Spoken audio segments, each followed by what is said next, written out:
Olá, tudo bem? Meu nome é Thiago Silveira Ferreira. Eu vou fazer uma apresentação, então, sobre o meu estágio de Geografia do ensino médio pela Uninter, Polo de Apoio Presencial Porto Xavier. Então, convido a todos vocês a acompanharem. Será uma fala sobre meteorologia e climatologia.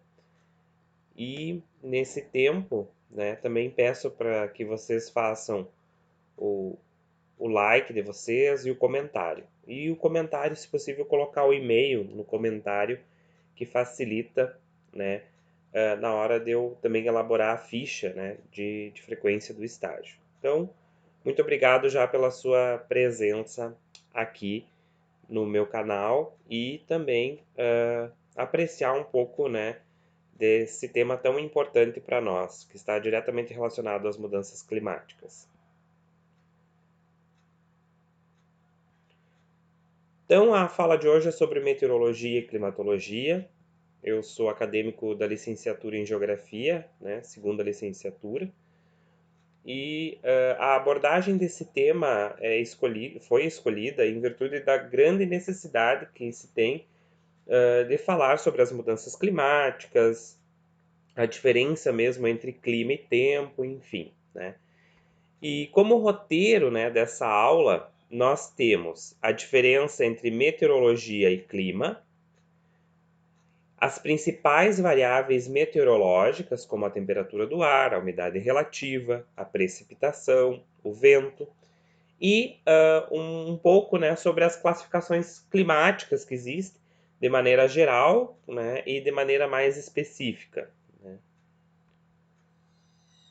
Bom, o conceito de meteorologia, ela é definida como a ciência que estuda os fenômenos que ocorrem na atmosfera e está relacionada ao estado físico, dinâmico e químico dessa atmosfera, as interações entre elas e a superfície da Terra subjacente.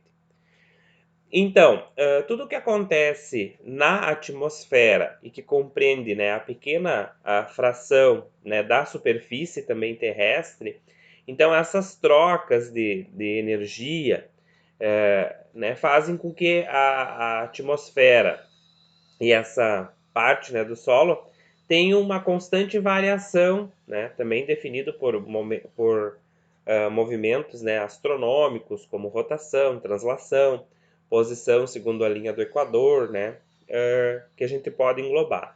Mas a principal característica da meteorologia é, né, o estudo dessa atmosfera, relacionada principalmente a essas mudanças físicas, né, formação de nuvens, de frente fria, precipitações, né, elevação das temperaturas. Então, são variáveis físicas num espaço dinâmico, né, que ele muda muito conforme, né, as convecções, né, as correntes de ar, né, as massas de ar polar, enfim, como a gente está bem acostumado a escutar muito isso na previsão do tempo, inclusive na televisão, né? Já a climatologia, né, a climatologia ou os elementos que são atribuídos, né, ao clima são grandezas variáveis que caracterizam o estado da atmosfera, ou seja, a radiação solar, temperatura, umidade do ar, pressão atmosférica, velocidade e direção dos ventos, né? Esse conjunto de variáveis descrevem as condições atmosféricas em um dado local em instante, né? Então, isso são bem características do tempo, né? Bem relacionadas à meteorologia. Mas ainda dá uma confusão, muitas vezes, no conceito de clima, né? Porque a climatologia é a ciência, né? Então, a ciência que pega essas variáveis ali descritas, como a umidade do ar, a temperatura, né, do ar, a radiação solar, né, que são essas variáveis, né, ou atributos do clima. Porém, o clima é um estudo mais contínuo, como a gente observa aqui, né, com essas normais climatológicas. Essas normais climatológicas, né, aqui, por exemplo, de 1961 a 1990. Então, é uma série de dados reunidos que nos vai fornecer, né, uma média, podemos dizer, né, e isso a gente denomina a variável, né, a normal climatológica. Então, essa normal significa a distribuição dos dados dentro de uma faixa de incidência habitual.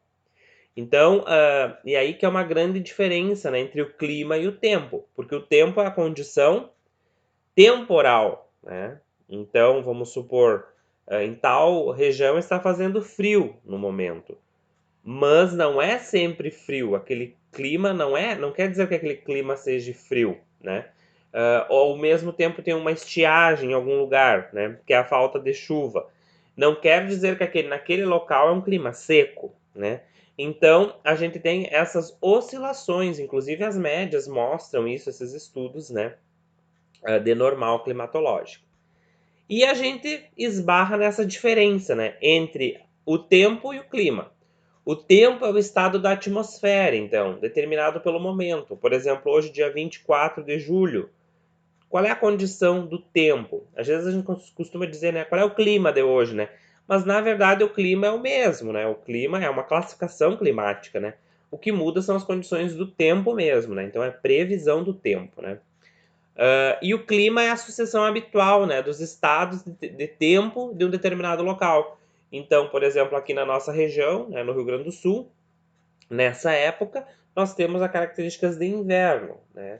Então, formação de geadas, as frentes, as massas de ar polar conseguem, né, atingir mais o nosso estado, né, assim como toda a região sul, e isso faz com que tenhamos, né, eventos sucessivos, né, como um clima temperado, né? Então a gente não pode estar classificando variáveis como clima, né, sendo que elas são atributos climáticos usados com certeza para definir essa sucessão habitual, essa periodicidade que se tem, que é o clima. Mas temos a condição atual, que é a condição de tempo, que é importante. Então, o que nós vimos muito, né, e causa muita confusão na televisão, escutamos no rádio, é a condição temporal, é a condição do tempo. É muito difícil alguém estar falando de clima, muitas vezes. Falam de clima quando troca a estação, então dão uma comentada sobre o clima. Mas a condição que é abordada ali naquela fala, né, da pessoa que transmite a previsão do tempo, é uma condição temporal, é sobre o tempo que está falando, né? Então é importante deixar bem claro essa diferença para que não se torne, né, conceitos antagônicos aí, ou usar todos os mesmos conceitos, né? Então usamos os atributos climáticos, né, para falar do tempo e as sucessões desses tempos são o clima, se a gente pensar. Até muitas questões do Enem, por exemplo, abordam essa diferenciação também, que é importante para os alunos do ensino médio. Bom, e a gente chega nos conceitos, então, meteorológicos. O primeiro conceito que a gente traz é a temperatura. A gente escuta muito temperatura, temperatura, temperatura, mas a temperatura ela tem que ser nominada, né? Essa temperatura que falamos na meteorologia é a temperatura do ar, ou a tear, como eu coloquei ali. É o conceito, né, da quantidade de calor existente na atmosfera, ou é o grau de agitação das moléculas da atmosfera. Tanto que a condição de medida dos observatórios convencionais, das estações convencionais, é um nível, né, de cerca de 1,5 metros no abrigo meteorológico, porque mede aquela condição da atmosfera. Se não, se fosse próximo ao solo ou enterrado ao solo, seria a temperatura do solo, que também existe nas estações. Mas aí é a temperatura do ar. Claro que a temperatura do ar vai nos indicar muita coisa. Temperaturas mais baixas, por exemplo, aqui na nossa região, a partir de 4, 5 graus, pode indicar geada em algumas regiões, porque a temperatura ao solo diminui mais um pouco. Renta ao solo, renta a superfície, né? Que eu quis dizer. Então a gente tem conceitos aí, temperaturas máximas, temperatura mínima, a média térmica, né? E a amplitude térmica. Então, aqui na região sul, nós temos uma grande característica de amplitude térmica, o que às vezes não é tão observado em algumas regiões que já ao amanhecer já tem uma temperatura e À tarde esquenta um pouco, mas não uma amplitude, não uma variação tão grande. Então, temperatura máxima, temperatura mínima e temperatura média, né? E os aparelhos que medem essa temperatura são os termômetros, né? Aqui tem uma diferenciação, né? O termômetro de uso clínico, né? Utilizado para medir a temperatura corporal. Então, se tem ali um termômetro, ele marca o 37 é o limiar, então, de febre, né? Do corpo humano. E ali nós temos um termômetro de máxima e um de mínima. Então, esse termômetro, ele vai, né? Nos mostrar a temperatura máxima e a temperatura mínima. Se eu quero saber a média, um dos cálculos é somar a máxima mais a mínima e dividir por 2. Tá? Eu teria a temperatura média, no caso, do dia. Né? Mas aqui eu não estou abordando fórmulas, mas é importante, né, ter esse conhecimento também. Outro conhecimento muito relevante, pessoal, é sobre a umidade relativa, a UR. Né? A UR, então, é a quantidade de vapor da água presente na atmosfera. Tá? Então, nós temos como unidade absoluta o grama por metro cúbico ou percentual. O mais comum da gente escutar é o percentual. Então, tantos, né? Então, esse valor de gramas por metro cúbico de umidade, né, num espaço, ele é transformado em percentual, né? E quando o vapor da atmosfera atinge seu ponto de saturação, ocorrem as precipitações, chuvas, neve, granizo, enfim. A temperatura, a umidade do ar é diretamente medida nas estações meteorológicas através do instrumento chamado higrômetro, né? Então ele marca essa oscilação de temperatura, de umidade, desculpa, essa oscilação de umidade durante o dia. Então a gente sabe que quando aumenta a temperatura do ar, diminui a umidade do ar, né? Via de regra, seria isso durante um dia, né, de sol, um dia de alta pressão, como a gente chama. Já as precipitações, né, são as nuvens que dão origem às precipitações, são as do tipo estrato e cúmulos, né? As precipitações acontecem no momento em que o vapor de água que se encontra nas nuvens se congela em razão da altitude.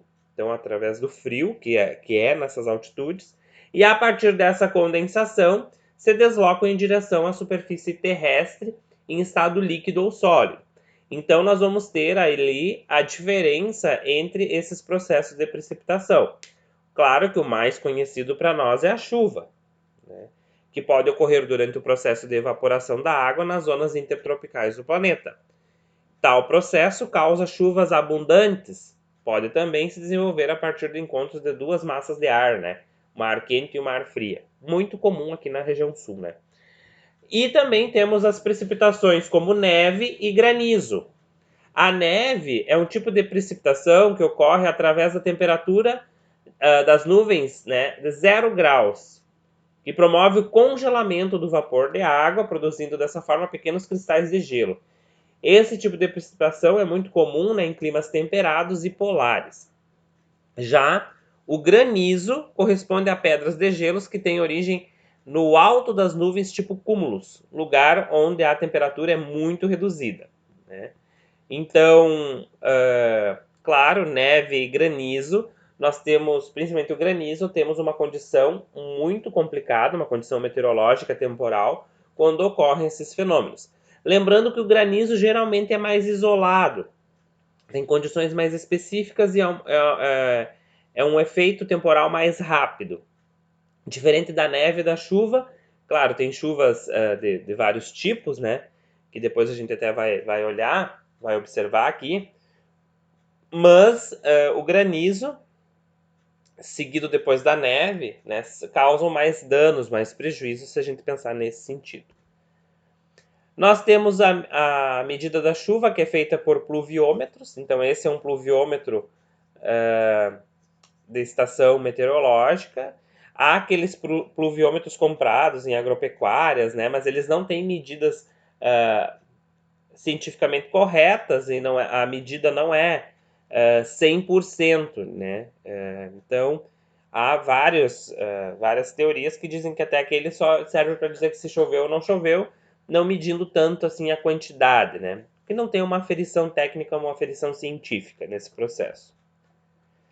Então, quantos tipos de chuvas? Nós temos as chuvas convectivas, como eu falei que a gente ia abordar os tipos de uma forma sucinta aqui, aonde nós temos o ar frio descendente e o ar quente, né? Então elas são chuvas convectivas.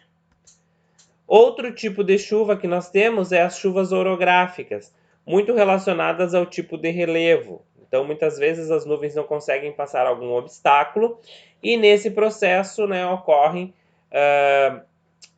chuvas em locais específicos, né?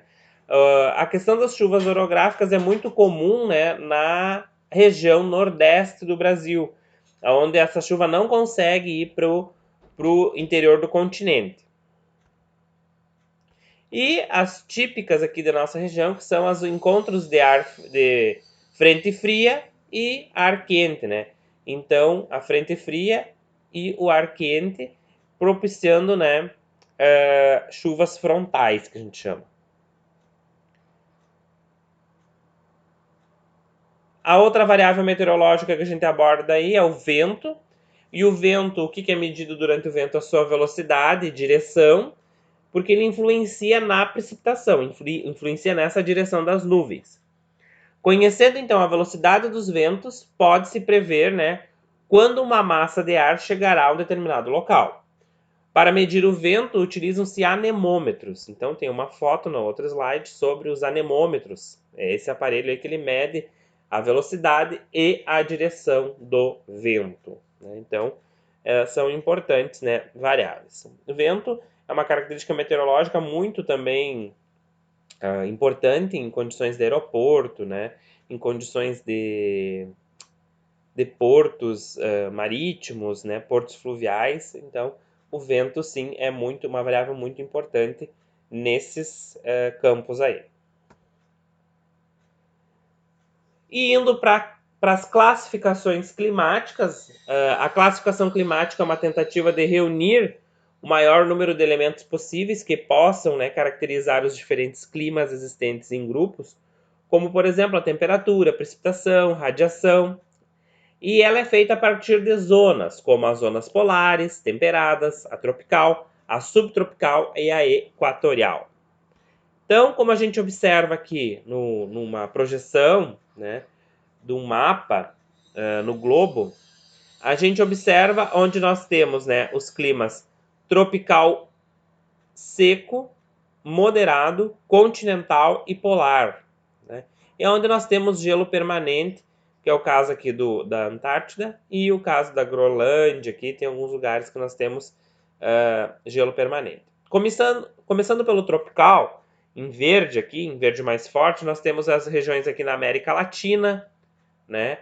Regiões na África, regiões na Ásia. Então a gente observa que toma uma faixa, né, de latitude muito semelhante. E nós temos um tropical mais seco também, aqui bem no centro da América Latina, no caso no Brasil, pegando um pouco ali da Bolívia também, e na África, seguindo aqui, né, a mesma faixa de latitude. O mesmo se repete se a gente pegar um clima continental subártico aqui, ó, também pega as faixas, né, de latitude semelhante. Se pegar um moderado, um úmido tropical, também eles estão na mesma latitude, quase, se a gente olhar, né? Então, aqui, ó, as latitudes aqui também, na região da América do Sul, também a gente observa, né, climas. Isso é uma classificação geral, né? Então, claro que às vezes dentro desses contextos ali, pegando o contexto, vamos supor, do próprio Brasil mesmo, nós temos questões de relevo que influenciam, questões da proximidade com o litoral. Então, não dá para fechar uma ideia. Aí é uma ideia fixa, né? Então, aí nós temos um panorama, a gente pode dizer, sobre o clima, de forma geral, né, dos tipos climáticos. Vindo para o Brasil de forma mais específica, é interessante a gente observar que na própria floresta amazônica aqui, nós temos uma diferenciação entre o clima equatorial e um clima tropical úmido, e os tropicais de savana. Então, que são as tonalidades em azul. Estão mais perto do Equador, né? E as zonas tropicais, que são zonas que é muito favorecido, né, a questão da chuva. Mas ao mesmo tempo, se a gente observar em latitudes, né, que nós temos um equatorial, um tropical, nós temos um árido, né, muito favorecido pelas questões de relevo ali no litoral nordestino, que formam, né, o que a gente chama do semiárido e o árido. Então nós temos os dois, as duas classificações, né? Assim como nós temos um subtropical continental, em que área? Na área da região sul, pegando até o Mato Grosso do Sul e um pouco de São Paulo, ali o sul, e aonde nós temos também um subtropical oceânico, muito perto ali da região, né, do Paraná, Santa Catarina, então que tem diferenciações. E assim como nós temos um tropical de altitude, que é o caso ali de todo o estado de São Paulo, pegando um pouco de Minas Gerais, de Rio de Janeiro, ali na região sudeste. Então nós temos uma classificação aí. Claro que também vamos ter diferenciações geográficas muito aí, né? E classificações mais específicas, né, pessoal? Nós temos como a classificação de Köppen, né? Alguns dizem Köppen, mas é Köppen, né? A pronúncia mais correta, né? Ela considera separadamente os principais elementos que caracterizam o clima, como a temperatura e chuva. Então, a temperatura e a chuva, naquelas normais climatológicas lá que a gente observou, elas favorecem esse estudo através de uma normal, de uma repetição, de uma periodicidade desses eventos, tá? Assim, né, dessa sazonalidade desses eventos, consegue-se fazer uma classificação. E essa classificação de Köppen, ela adota a letra maiúscula e minúscula e exige, né, uma linguagem de códigos, né? Então, por exemplo, ali, a primeira letra representa os 5 principais grupos. Então, ela não desfaz essa classificação daquelas que a gente viu antes, tropical, subtropical, né? Então, aqui, ó, A, por exemplo, é clima tropical úmido, né? A segunda letra, maiúscula ou minúscula, representa a quantidade de chuva.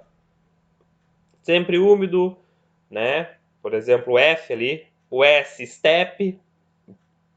E a terceira letra são definidas pelas temperaturas. A, verão quente, B, verão temperado, né? Verão curto e fresco, né? Muito frio. Então, essas letras nos facilitam, né, para se ter uma classificação mais específica, principalmente em regiões, por exemplo, o Brasil, que é um país muito grande. Então, se classifica, né, pela classificação de Köppen, né? Então, se a gente pegar, por exemplo, a classificação aqui nas regiões do Rio Grande do Sul, nós vamos ter climas C maiúsculo, né? Ou seja, eles são climas mesotérmicos, com temperatura e umidade temperados, né, úmidos e subúmidos. Então é C. O F, que é sempre úmido, ou sempre tem chuvas, né, regulares, né? Ou vão ser A ou B, verões quentes ou verões temperados, né? Então a gente tem essas classificações aí. Claro que vai depender de cada região, né? Temos no Brasil climas tropicais ali também, né? Só não vamos ter aqui climas polares, né?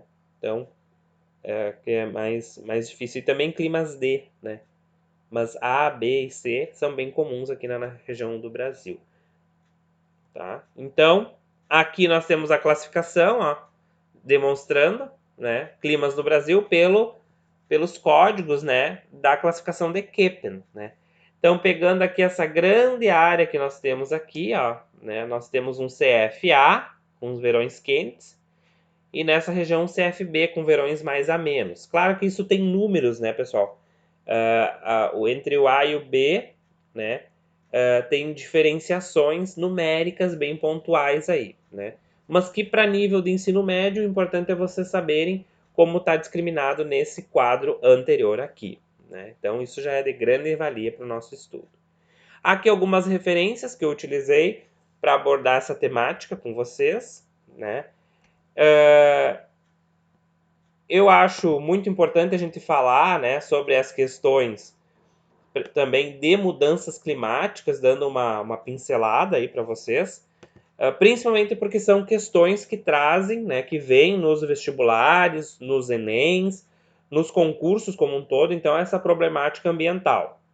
Então, a questão do efeito estufa, a questão do aquecimento global, das conferências climáticas feitas pelos países, a preocupação das Organizações Unidas, né, que começou lá na Rio 92 com a questão do clima do planeta, desse aquecimento, enfim. Então, são sempre pontos que estão até, inclusive, na mídia, nas notícias, e é importante a gente ler e entender, né? Mas para ler e entender, é importante esses conhecimentos passados de meteorologia e climatologia. Claro que de uma forma mais concisa, foi aí, mas conceitos, né? Principalmente a diferença entre clima e tempo e meteorologia, as principais atributos climáticos ou meteorológicos, como foi denominado ali, e essa questão da classificação climática ali de forma mais geral, indo para uma forma mais específica, como a classificação de Köppen. Peço para vocês, então, o comentário de vocês, o like de vocês, e qualquer dúvida, né, pode me escrever, me mandar para a gente estar respondendo aí. Agradeço imensamente a colaboração de todos aí, agradeço também o espaço da Uninter, por favorecer, né, esse estágio de forma de extensão. Um bom dia, uma boa tarde, uma boa noite para você que está acompanhando. Um grande abraço. Tchau, tchau.